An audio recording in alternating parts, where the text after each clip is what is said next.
Hi folks, welcome to Dreaming the New Dream. You're on Radio FM88 Australia, and it just so happens that my co-host has put together a fantastic local artist who's based in the Sunshine Coast in the hinterland there in Mapleton. If you ever get the chance, nice place up there, Condolina Falls, Mullaney.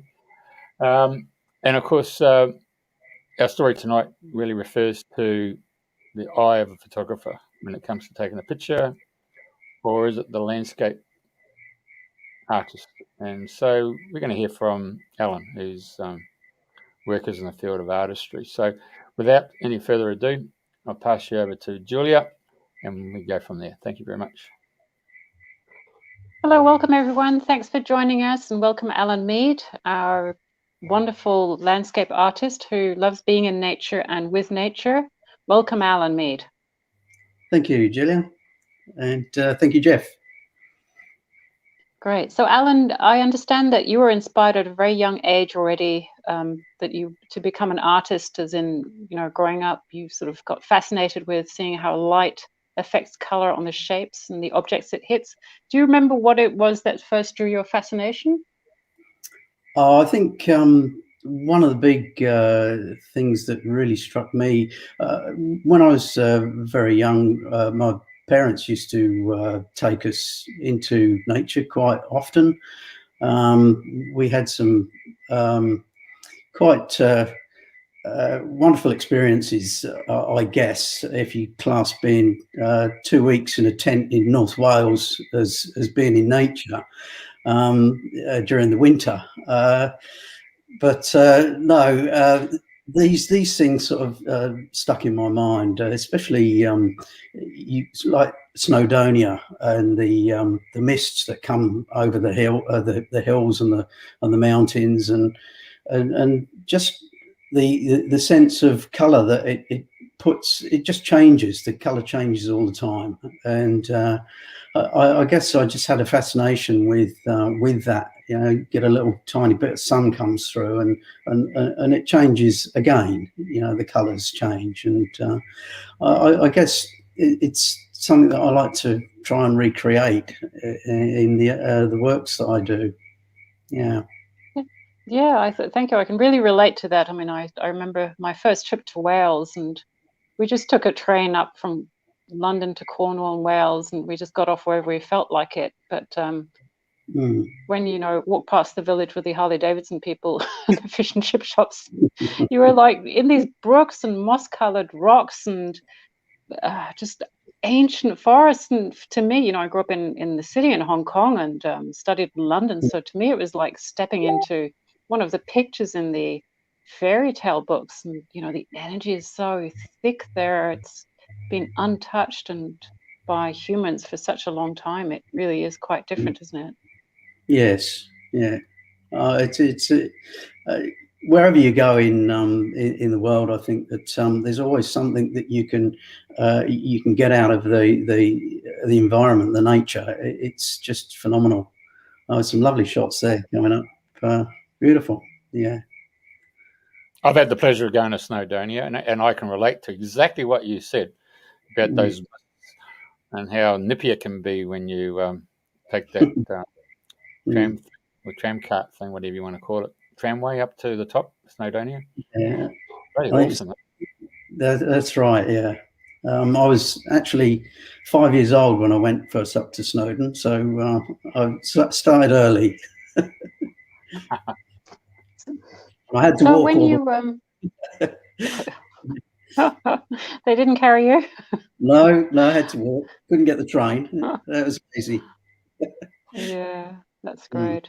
So, just out of interest, because when we start drawing, and I know for me this was one of the frustrations, was that as a kid you see something absolutely beautiful, or you conceive something that you would like to draw, and then when you actually take pen and paper and colors, the colors run, the color isn't the right one that you've chosen, the borders blur, the paper starts getting holes in it. Sort of, what was your journey of seeing beautiful landscapes to actually being able to portray them in that amazing way that you do? Well, I must firstly, I guess as a youngster, I used to sketch, and one of my aunts used to take me into the countryside, and we used to sketch. And she'd always used to say, "Oh, yours so much better than mine, Alan." And I could really never see that. And I guess for a long time, I shelved the whole idea of drawing and being, an artist. And it's only in probably the last 5 or 6 years that I've really thought about, how to paint. I've always been able to draw, but draftsmanship, perspective, and depth of field, but to actually think about and absolutely observe and take it in what you're trying to portray, and the techniques on how to get the best out of the medium is probably something that is a bit of a new journey for me. So, as I say, 5 years I've been oil painting. Started off doing charcoals and coloured pencils, but I think it's such a forgiving medium, oils, because you can basically just erase it and then start again. You just got to have the confidence to say, no, I didn't like it like that. It can change, and just wipe it off and start again. So, yeah. So there's amazing wave painting that Jeff just turned up. Is that an oil painting? Yes, they're oil paintings. Yeah. Wow, how do you get it so transparent? It's just so just run us through. I mean, neither Jeff and I paint, so do you start out sort of, how do you go about it? How many hours do you sit and observe the dynamics? Well, do you structure it? I do. There's lots of pictures of waves, and also going down to the ocean, watching how it actually how the water comes in and how it goes back out into the sea, and the colours again is just experimentation, and seeing how the you see the wash going up into the wave as it starts to form, and it's all contrasts in colours. So, and then if you look really deeply into a wave, you'll see that there's greys there. And different colours. There's not just the colours that the eye automatically sees. There's lots of other sort of different shades and colours that come through. Like you're seeing right at the bottom of the wave. You're seeing the bottom of the seabed, basically. So and if you actually look into the wave, that's what you're seeing. So I guess it's observation is a big thing. Yeah, and then it's. Again, it's experimentation as to how you put it on. Yeah. Let's stay with it. That's really interesting. And yes, as you say, I can see the seabed now, and this is for our radio listeners. We've got a beautiful green wave on a blue ocean, a typical Queenslander one, the really strong ones where most of your friends from overseas will look at that and then look at you and say, "You serious? We're going in there?" Because they're very strong and they can dump you. But there's just that absolute translucence and clearness and that beautiful force. And Jeff knows a lot more about waves than me. So Jeff, just those two waves, sort of, as a surfer and a lifesaver, what would you be telling us about those waves? Well, I'd say it must be a Bribey Island for that wave break to sort of come straight up and just drop straight there.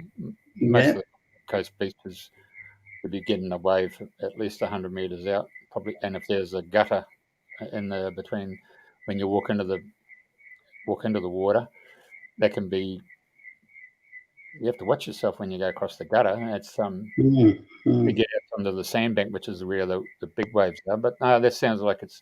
For anyone watching this is a short, boom, straight smack dumper. And but once you get through that, you don't go full. You don't fully walk into the wave. You actually turn sideways, path of less resistance to get through it. But generally speaking, that can be quite dangerous for young children. So if as a lifesaver, you'd be watching very intently to that type of surf coming onto the beach just like that. Mm-hmm. Well, there you go, Alan. It looks like a real wave that's dangerous. That's how good you are as an artist. Right, that's great. Thank you. Yeah. Anyway, so we got some other particular photos there, Alan. Surf is a very important part of Australian culture. I mean, when we go to the Commonwealth Games and the Olympic Games, our athletes are really swimmers, isn't it? It's just the nature of our climate. That's so, it. You can see how important it is to have a landscape painting in your house just to represent Queensland, and represent Australia. So. Mind you, I used to take the mickey out of a lot of English people when they were shipping back from Australia and used to come back to England. And I used to say, "You sure you got a colour television set?" "Yeah." "Have you got any videos of home and away, or from a bay, that stuff?" "Why is that?" "Oh, it's like in England here. It gets dark and gloomy and Queensland." When he's talking about the weather, at least you can turn on a colour television and watch Australia and see all the different colours that come out. Yeah.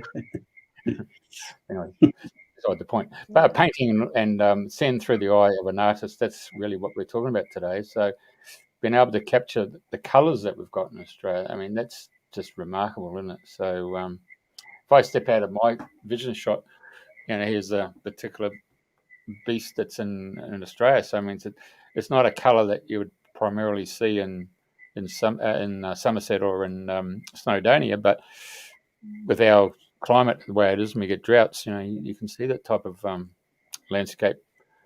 It's quite melodramatic, isn't it? Really, it sort of blends everything. It's very true. Yeah. Let's go to your. I think we're in Thailand or Bangkok or something. Where are we? Or Vietnam? I think with this particular next photo. That's Vietnam. Yeah. And it's a little bit blurry, but it's quite. Most of the pictures, well, all the pictures that I do have got a significance, quite a big significance to me.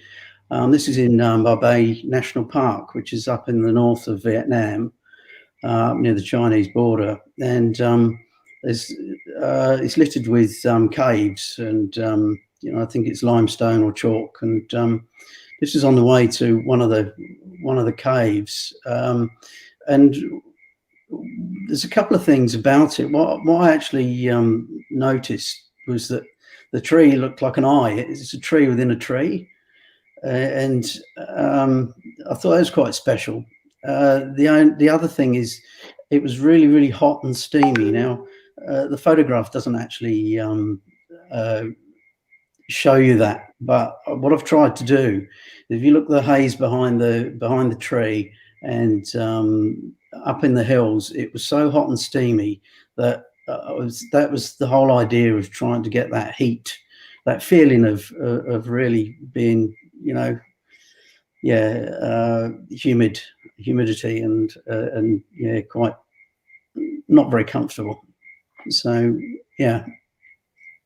So what time of the day was it when you were painting this? Well, as I say, it's not. I don't paint them actually on scene. It would be very, very difficult to set your easel up on a boat, because we're in a boat, and paint the picture. So it's a copy of a photograph that I've taken. Most of all of my works are taken. Are done from photographs that we've experienced and been to places, and I guess while I'm painting, it takes me back to those absolutely wonderful times that we were there, and for how long? Probably a couple of weeks it takes me to actually paint it. I'm back there in North Vietnam, and I'm really enjoying that, and it just becomes part of you. And with all the paintings, that's how I feel. It's like a revisitation as to where you've been. Yeah, and you've really captured the the quintessential for me as well. I was in North Vietnam in January last year as well, and it's just, those mountains are so important to them because that's where they hold up, and they actually managed to defeat the French against all odds. Nobody expected them to do that. Mm-hmm. Hang on, they beat sorry? They beat the Americans as well. Yeah, the French, they had the plains. They picked a valley that they thought nobody could get to, and beyond belief, we just climbed over those steep mountains and went in. Yeah, and attacked them from the top of the mountains. Yeah, we went down the Mekong as well, which was when we visited Laos and Thailand and Cambodia, and all along there's caves where they hid from the bombing. So it was really quite a big part of their lives, was being able to avoid that type of trauma. Right, so you obviously do a bit of travelling, because now we're going to wait, can I just ask about the tree before we move on? Sorry, Jeff. So, okay. I love trees and tree spirits, and immediately I noticed the eye as well. Did you sort of, as you were painting it, did you get any sort of connection or insights as to why it would have grown that way, or what that is all about?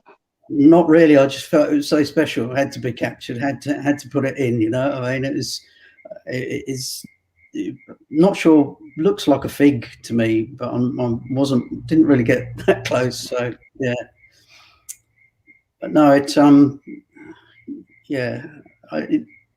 spiritually, I was trying to get that look, and I think it worked. Yeah, it does, because fig trees are normally, sort of big and strong and umbrella-like, but this lightness that comes through, and that movement as a result through the trees. There was significant growth over the river, which was quite important. It's kind of at an angle, and it's just grasping onto the bank and stopping itself from sliding up by tilting up. So I get maybe the tenacity of that landscape and that people. Despite all odds. But staying connected.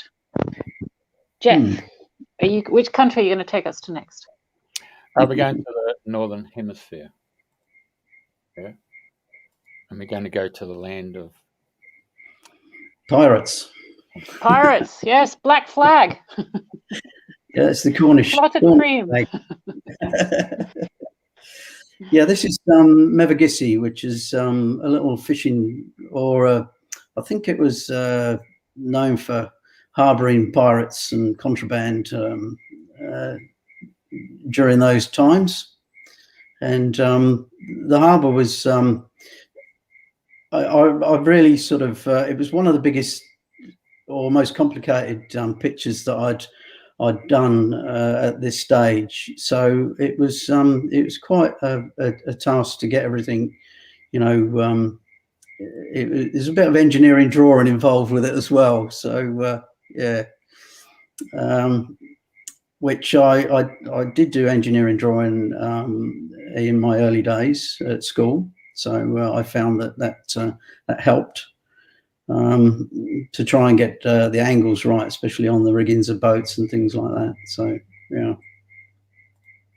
it looks really complicated, and you have to have the perspectives. You've got the big blue boat, the big fishing boat in the front, and then you've got the one slightly behind, and all their lines intersecting. And you've got more boats in the background. So did you, from the photo, did you actually take it and measure it? Yeah, well, this is I've sort of I use a lot of shapes to begin with,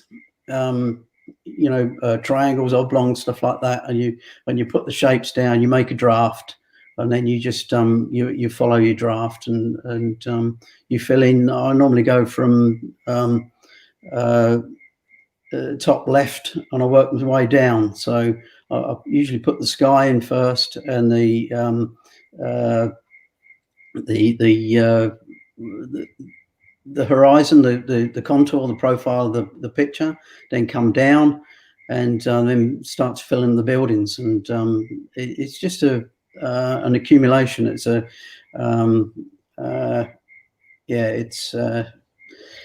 it evolves, put it that way. And it's very intricate. And you never, I mean, like, did you ever get tempted to add in something or skip something or leave out anything? There's quite a few things that were there that aren't there. There was on one of the boats there was some sort of weird winch, and I just couldn't understand. It just didn't look right, so I took it out completely. This is on the red boat, just at the back there. There was a strange winch coming off of it, and I thought, well, no, just I tried to paint it, and it just didn't look right. So. Yeah, I know what you feel. I can imagine with that sort of heavy metal that would disturb the equilibrium, because you've got that sort of kind of snug, neighborly, everybody's close for protection and being able to use that as a bridge at the front. And that winch would have made the red one a bit top, sort of listing to one side in terms of the eye drawing it out. Yeah, I think. And the black flags were there as well? Yes. Got the black flag in. But I think what I liked about the picture to paint was the colours. There's lots of different colours in there. Quite often you see a scene, and especially with the reds and yellows, and there was a significant amount of red and yellow in it, which seemed to make the picture. Yeah. So. And what made you decide to choose to draw what a scene that has a lot of content and a lot of intersections in it? Well, it was a challenge really more than anything else. I have been doing lots of landscapes, and thought, well, this one would be a real challenge, especially I find the background very, very difficult sometimes to blend, to look as though it's the background, and not be part of it's got to be very sort of faded and blending in. And some of the areas were very, very difficult and took me ages to do, really quite a long time. And a lot of it, you wipe it off and say, no, that's just not right. I need to go back and redo that. So this is quite a bit of heartache in it sometimes. Yeah, you could almost become quite forensic, because as I'm looking at the background and you're talking about it, I see the pink house and the yellow house and the lights reflecting and bouncing off that. And at the same time, you've got the light that's also, it's a harbour, so it's bouncing in from the east side onto the blue house. There's a coach there. I think there's a tanker in the back there. So yeah, you tend to look deeply into things. It's a little bit. It's the picture's a little bit blurry, but yeah. I'll blown it up. That's the issue there. Hey, I've just been getting into your harbour there so that people could actually see the realism of a photo, and then show your piece of art here to sort of give people a true reflection of what you've gone and seen, and then you've put it onto canvas. So so this is low tide, which I found quite fascinating, with the water receding, going back out, and the lines of the chains that are in the mud, and it's just I'd like to capture what I see and also enhance it as well. So, quite often you have a photograph and the photo isn't quite how you want it, but you've got the basic there, the basis there, so you can sort of put a little bit of color and a little bit more light in, and it tends to just make it lift off the canvas. Yeah, it's good. I enjoy it. I enjoy being able to do that. How long did that picture take you to paint? It's hard to say because I can't paint 24/7. You know, I can't paint 8 hours a day, so it would be sort of like stints of a couple of hours at a time, and sometimes I find that I'm just not in the mood, and you sit down and everything you touch just, I didn't want to do that. I didn't want to do that. So you find you put it down and you say, no, another day. So I'd say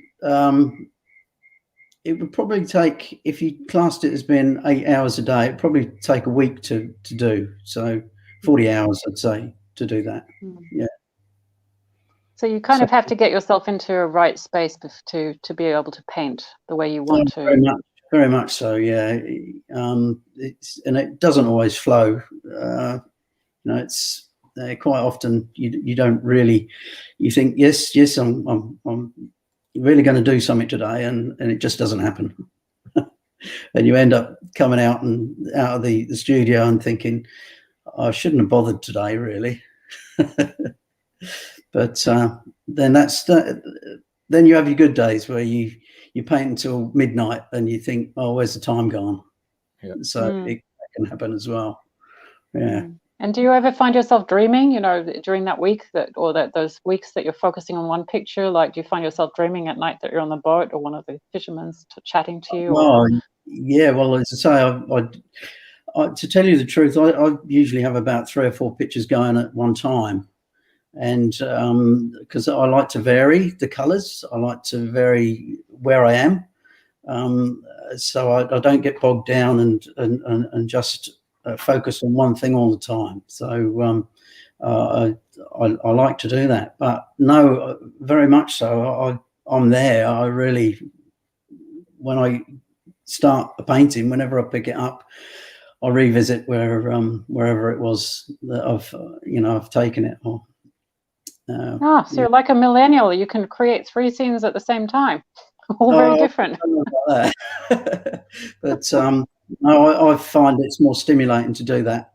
To just, okay, when things aren't going well, you just take that to one side.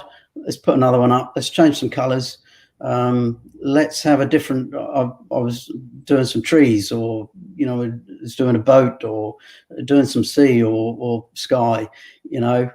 So if one thing's not working properly, just let's go and do something else. So that's how I tend to work things, and it seems to work okay. Yeah. Well, let's talk about the stimulation. What makes it worth you returning and putting all that effort and time and focus in that area. Sort of, what do you get out of painting landscapes that you don't get out of, I don't know, say gardening or engineering or walking the dog? As I said before, I don't tend to be able to paint 8 hours a day. So I have got other interests, and quite often do a bit of building work and renovations, and I love my garden.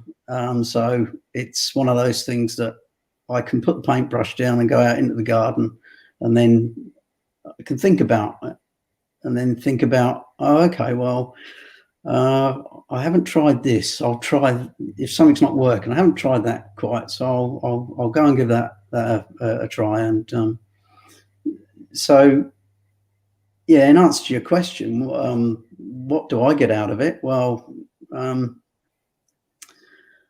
I guess I've been given a gift, so I feel as though I need to use it. And I like to.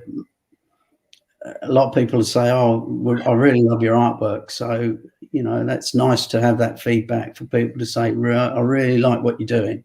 So that gives me more encouragement and incentive to do more and do better pieces. And I feel as though the more I'm painting, the better I'm becoming, technique wise anyway, and learning how to do things, and how to do things probably a little bit quicker than I did before, and knowing how to use the brush and certain techniques, So yeah, it's just a learning curve for me. I'm enjoying it. It's great. Yeah.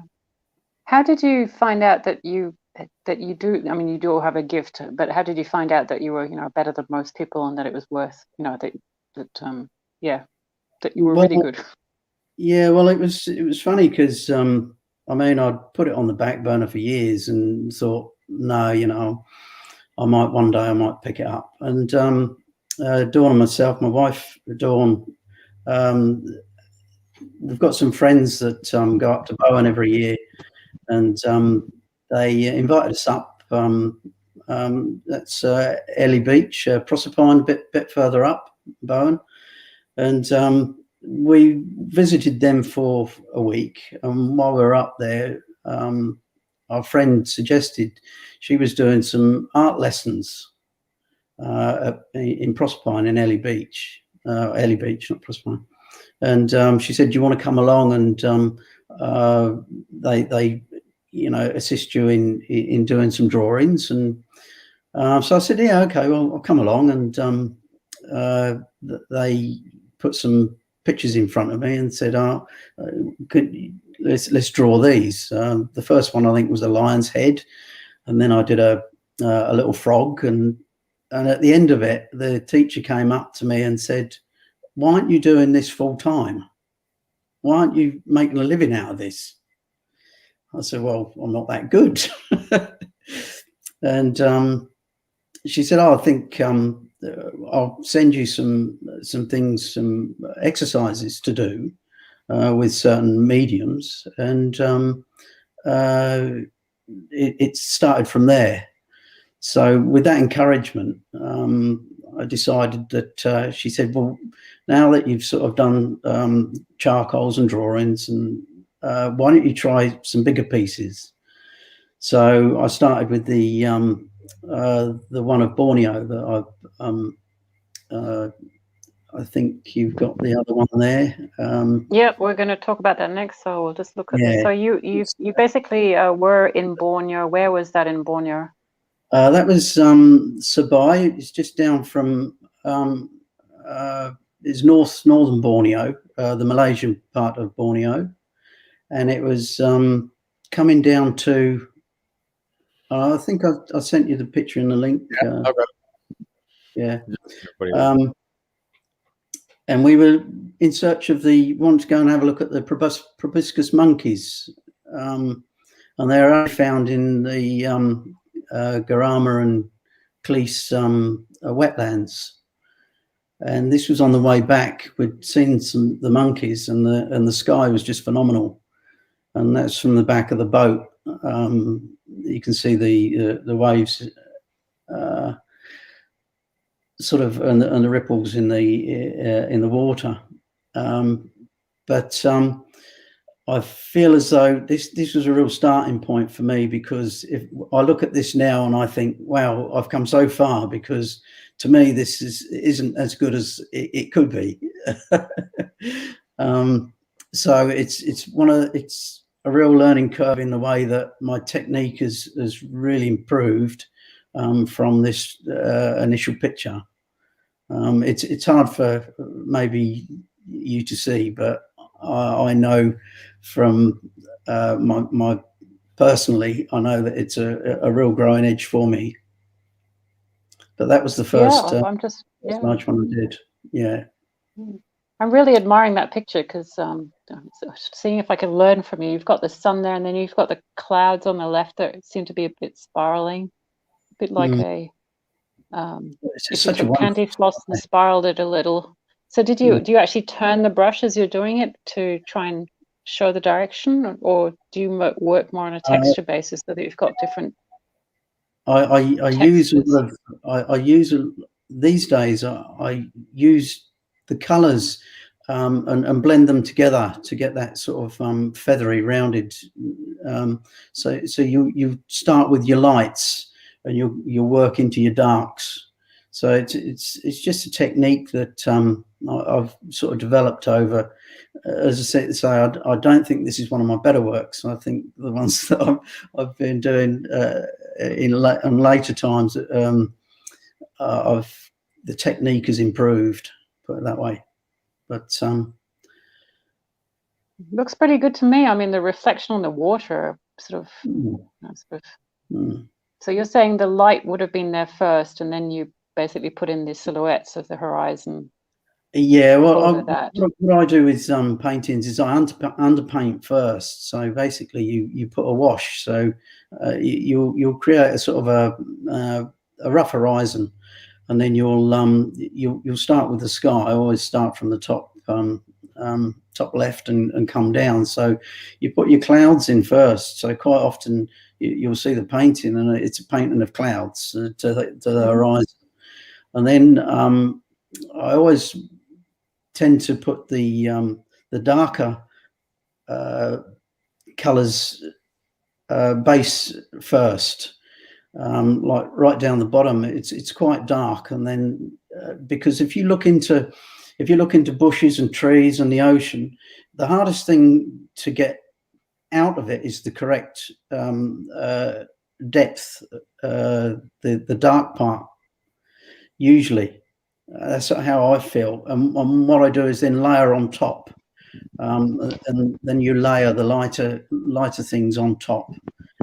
You got to be. I'll agree with that because. Yeah, you got to be a bit. With that because even in when we're like dousing or clearing energetic spaces, there's always a ratio of light to yin to yang and light to darkness. Plus, you've got the other elements and the movements. And if you're painting, just pure nature, water, land, air, earth, and light like this, the source of light. Yeah. I think sometimes though, especially I've found with painting, you got to be very careful, especially when you using your whites and your yellows, because they don't lend themselves to be painted over anything else. So if you've got something that's really white and bright, you don't want anything under them, because it's the yellow paint is like transparent and the white's transparent. So you put white over dark or a yellow over dark, you're going to get a green coming through. So you've got to be very careful. Those areas that are there that are really bright and white, there wouldn't be any darkness there at all, or any blues or anything under there. So you've got to be careful where you underpaint and what you're trying to achieve. Yeah, it's quite complex sometimes.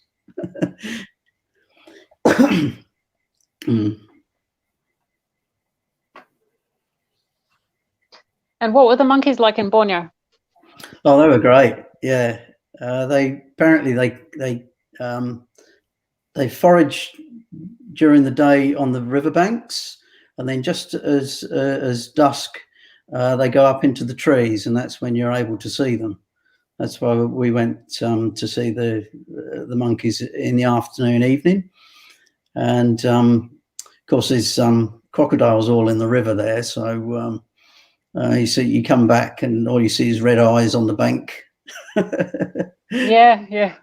My dad grew up in Malaysia, and that's why they actually go out with a dog. They let the dogs swim first. Yeah, okay. But you didn't paint the red eyes in that landscape, did you? No. No. Yeah. It would be too unfriendly. Beautiful. Okay. So you've painted in Borneo, Vietnam, and Cornwall. Yeah, that one there is Mount Warning. That's the one behind me. Just and that's an image taken. Took three pictures and combined them all together. So because it was hard to get a elongated shot of the mountain and the creek and the dry bed. So yeah, quite I quite often do just combinations of sort of images. Yeah. Is that the Moolumbar to Yukai going out to the Hare Krishna joint? No, that's up. If you're going up Mount Warning Road, some friends of ours had some acreage off of off to the right of that, and you drove right to almost to the base of the mountain there. So it was just on a little creek that was going over. The car, like a Ford type of thing. Yeah, I know the one. I know. Okay. Yeah, for our overseas visitors, if you are coming to Queensland, you do want to come and climb Mount Warning. It's a very special mountain and a very interesting climb, and it's in a beautiful valley just on the border of New South Wales and Queensland. It has significance locally as well. I just love the way that you've got the blue and white kind of circle reflected in the water and over, like a halo behind the mountain. We can see Mount Warning from Brisbane. It's part of the scenic rim. Yeah, it's beautiful. We've climbed the mountain a few times actually. It's such a wonderful place. Really, really nice.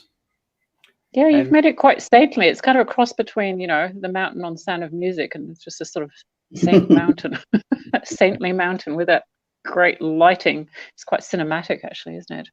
Yeah. Let's come to the fishing boats. Is that up in Alaska, is it? That's going up New Brunswick on the other side. One of that was a commission. It's quite a big picture. That friends, they went on a flotilla.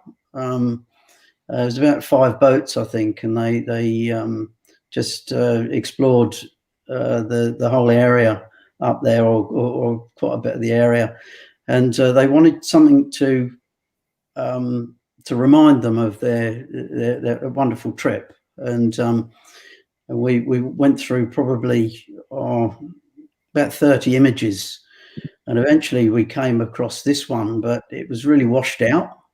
There was no colour much in it. You could see the boats in the foreground, and you could see the mountains in the back, but it was very blue and white, and that was all there was. So I decided, and over on the right there was a waterfall that it was a little bit of artistic license, where I thought I'd put a waterfall in there, and they were really happy, because that's what it was all about. It's just a lot of things that I added there was actually there, which you couldn't see in the picture. So yeah. So the spirit of the mountains must have come through and prompted you. Yeah, for sure. Consciously or unconsciously. Going, don't forget the mountain, don't forget the waterfall, don't forget the birds. Let's have a look at the Jeff, can we have a look at the birds? Because apart from a huge stunning landscape, Alan's just very good at capturing the detail and we have some beautiful birds in Queensland. Yeah. And I think they're being featured in your upcoming exhibition, right? That's right. Yeah. I've got a few. We went up to the Bunya Mountains, which was that's another special place. I don't know if you've been there. It's almost like a freak of nature. It's not supposed to be there. It's in the middle of the plains, Dalby, and it's just this outcrop of sort of mountains, and the bunya pines. They'll only grow in that climate. And it's really quite chilly up there, no matter what time of year you go. And you can stay in little guest houses up there, and it's quite special. There's a lot of wildlife up there. And fortunately, when we went was in October, when all the grass trees were in flower. And with the grass trees being in flower, you get the birds. And that was those. There was 3 or 4 different types of birds that were really. I've never been so close to them before. And one of them was the eastern spinebill and the scarlet honeyeaters, which were wonderful. And my parents were keen bird watchers in the UK, and I guess I've developed a little bit of a love for birds through them. So yeah, I love that type of thing in nature. Yeah you certainly got that sort of really that inquisitive alertness that they have. They're not dopey. No, they're fast. I must admit that, Jeff. Dawn's quite a good photographer, and she takes a lot of photographs and images. And I say, wow, that's great. I'd love to paint that. So that's how it comes about sometimes. Yeah. Oh, what a beautiful comment. Yeah, that's at Enoggera Dam. I don't know if you know Enoggera Dam. We've been there recently. Yeah. We probably went past the same bird. It wasn't as skinny then. Yeah. And the one below, that was the first one before the big Borneo one. That was a test, just to see. That was up at, I don't know if you've been to Ceres Creek, just before you get to Rainbow Beach. It's a freshwater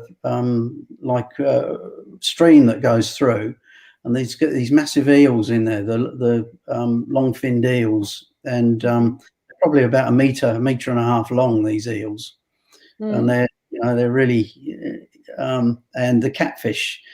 We saw these, and the water's so clear, but it's got that tannin, the orangey sort of fleck to it.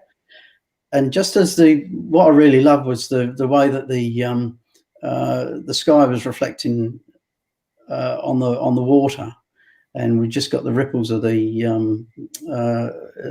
sand underneath. I thought it was a great subject to try and paint. So that's how that one came about. Yeah, that would be really hard to paint, and I just love the gold and the see-throughness of that. Oh yes, and for our overseas viewers, this is the great kookaburra. Jeff, do you want to talk more about it? Kookaburra, and make the sounds. Yeah. It's a hoo hoo ha ha, hoo hoo ha ha. And they wake you up at 5 o'clock in the morning. That's right. Yeah.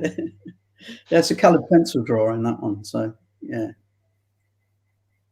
And they're very strong birds. And if you're having a barbecue and you're an unsuspecting foreigner, they know it, they'll be holding your drumstick or your vegan sausage, and they'll just come and swoop before you've even had a chance to bring it to your mouth. They'll come and swoop like a dive bomber and pick it out of your hand.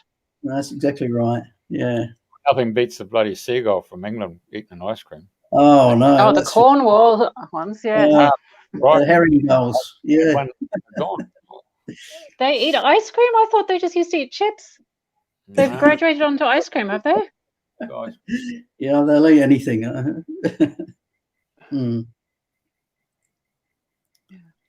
Oh, and that beautiful husky.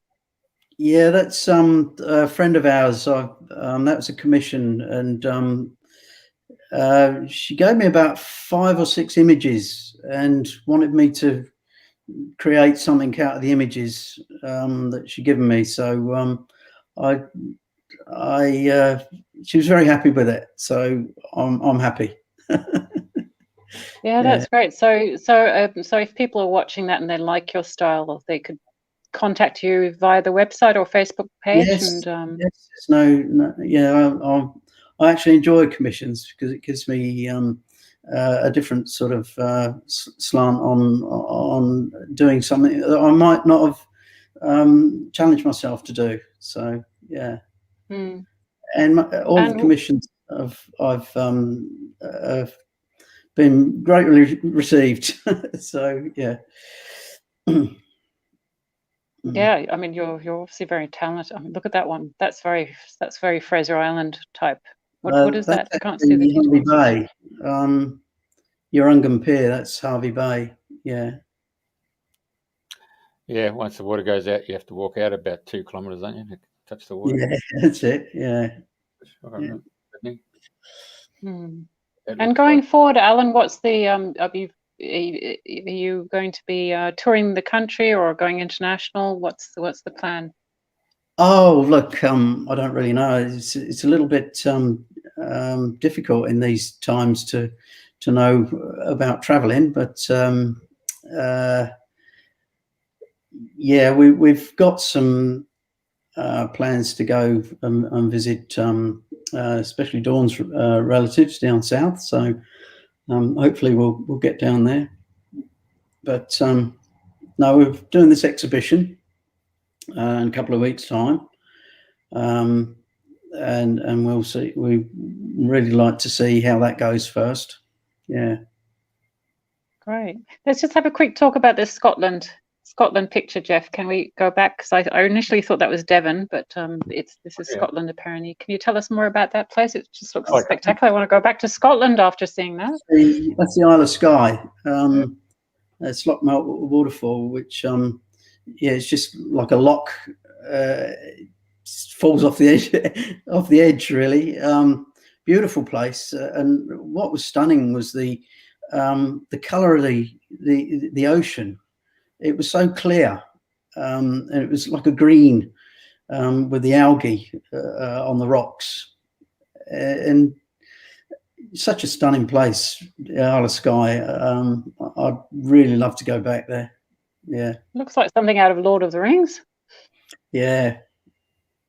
I actually thought it was up in the Orkney Islands, to be perfectly honest. That's what the landscape's like there with all the puffin birds, That's right. Yeah. Okay. Good to see. Hey, I've been here too, Quantocks.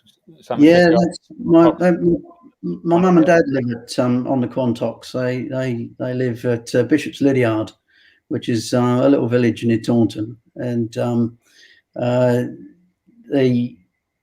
my sister also and husband live there. And the last time we went over, we went up to the onto the Quantock Hills and went through the lanes there, and the beech trees are amazing. They're so surreal, I think. But just had to paint them. Yeah.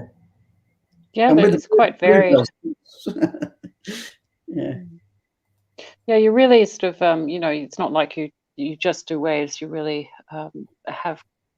really represent the diversity of nature. Or is that still life there? Yeah, that's a still life. That was one of my early ones. Probably before I even. What actually happened was a friend of ours that I used to work with. We used to meet at the Belgian Beer Cafe in Brisbane, and that was his favourite place to be. And unfortunately, he got electrocuted, and I sort of it hit me a little bit, and I thought, well, I'd like something to remember the guy by, and I thought I'll do some of his favourite beers, and I'll do a still life. So that's how that came about. Yeah. Oh, isn't that lovely? Because I certainly do notice that. For the radio listeners, it's there was also wine and cheese and grapes and fruit, and often it's actually a great tradition here in Australia at sunset, because people get off work early because they start early. So they'll basically prepare a plate of cheese and maybe some grapes and walnuts and figs, and take out a cold glass of wine and go and sit out and watch the sunset. That's right. Wherever they are. Yeah. Oh, that looks very almost Dutch. These were my very early when I first started. This was a bit of a test in pastels. So it's peach and grapes, and these are really early pictures that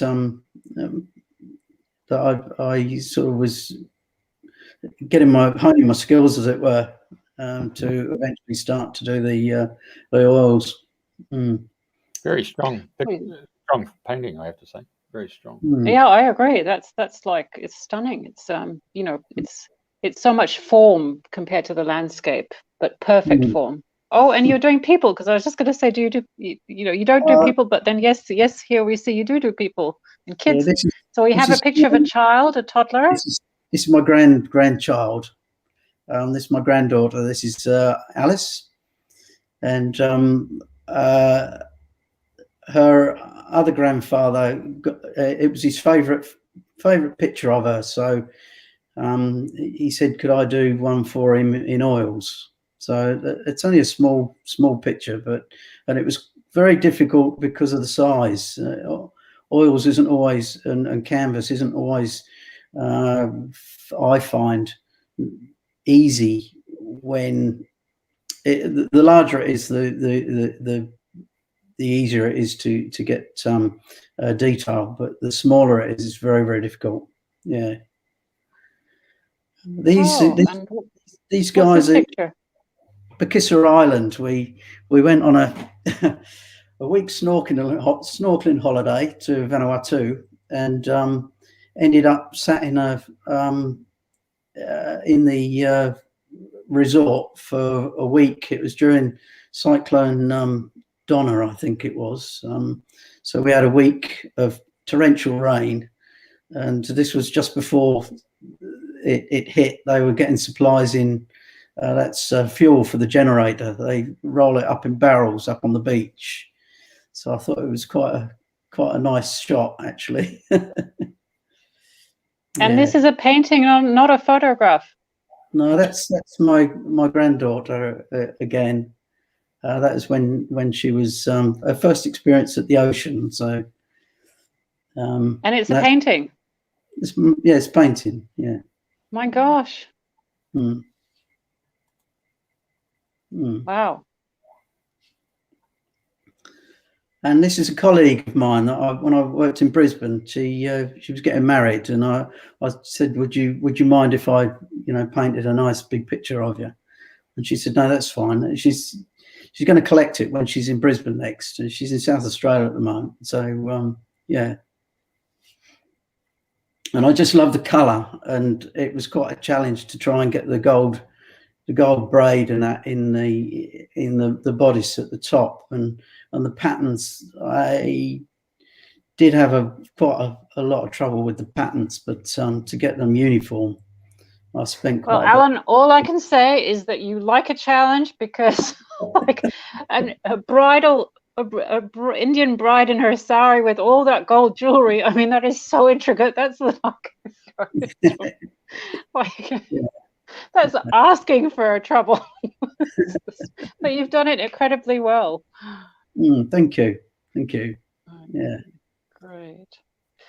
Well, Alan, thank you very much for coming on the show. I guess one last question before we part company with our beautiful audience that's been watching and listening to us. If any of them are hobby artists, but they haven't quite decided to go full-time yet, and they're not confident, as somebody who's been there, done that, what would your advice be to them?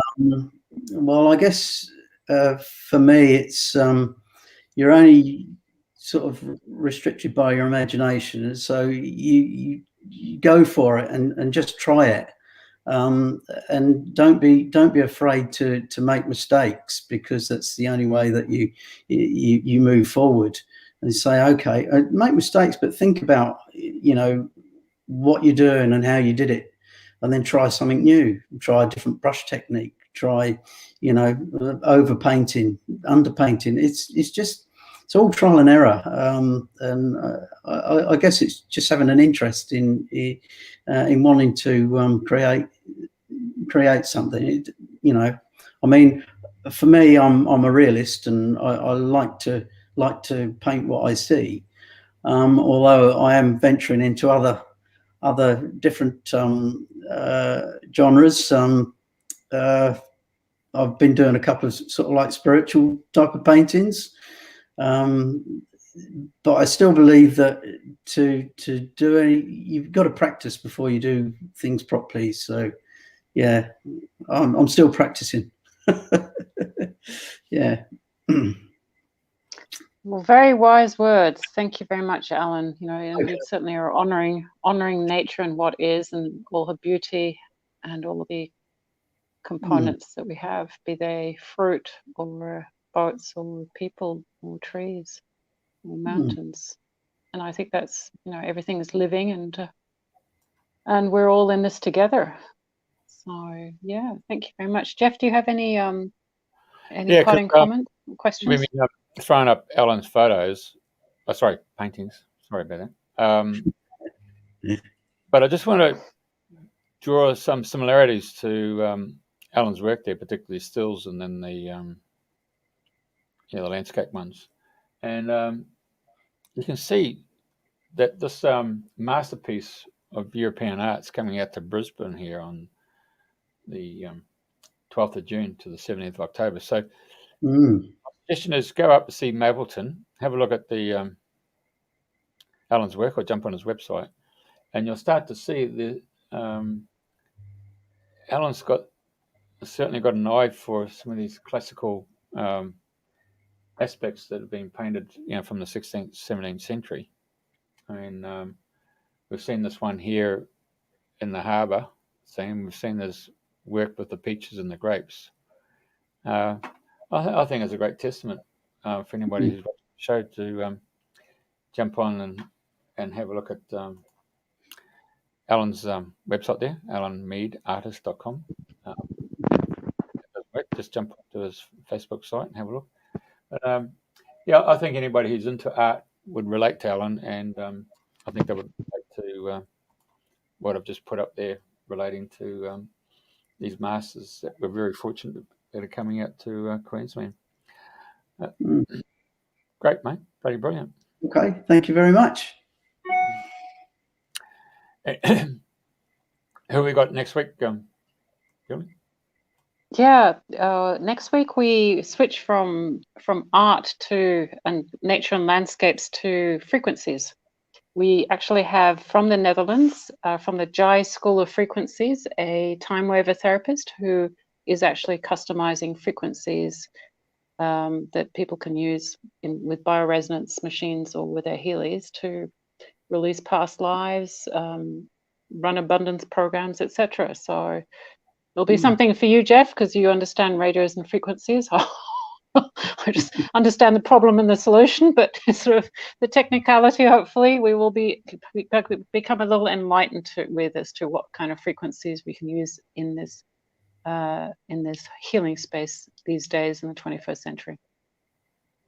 So tune in to Dreaming the New Dream next Thursday, same time slot. And thank you very much for listening to us. Alan, and I was really impressed with the fact that you have the same aspects of all those people who are very creative, whether you're the muses, call out for the muses and get writer's block, or, the musos, here's the muses bringing in the, the lyrics for a song or the composition for a song. And equally, you get to that stage where you just find that Zen spot, and away you go, painting till midnight and thinking, oh, where did the day go? I was really interested to hear that. I appreciate you saying that. Yeah, good. Yeah. Anyway, here we go.